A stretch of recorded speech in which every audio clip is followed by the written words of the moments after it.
আমরা বাংলাদেশে সবসময় বিশেষ করে নির্বাচনের আগে ইসলামকে রাজনীতিতে ব্যবহার করার এবং বিভিন্ন তরিকায় ব্যবহার করার রাজনৈতিক ফায়দা হাসিলের জন্য আমরা লক্ষ্য করি।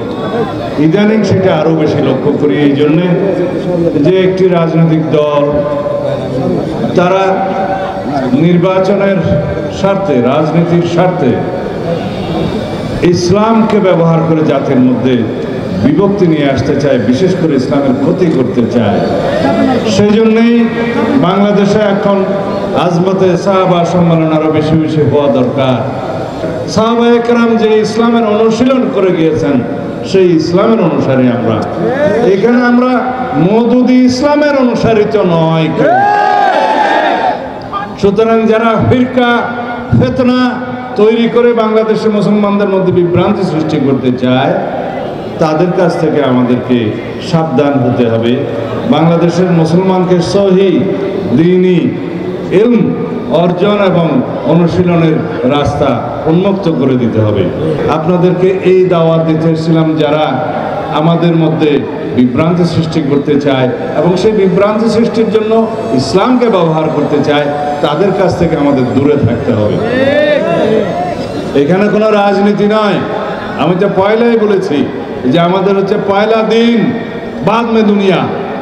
এই জন্য আমাদেরকে চিন্তা করতে হবে যারা রাজনীতির নামে বিভিন্ন রকমের বক্তব্য দিতে থাকে বিভিন্ন আদর্শের কারণে সেটা স্বাগতম, কিন্তু ইসলামকে যেন আমরা সেই জায়গায় নিয়ে না যাই যেখানে রাজনৈতিক কারণে আমাদেরকে আমাদের দিনকে ক্ষতিগ্রস্ত করতে পারে।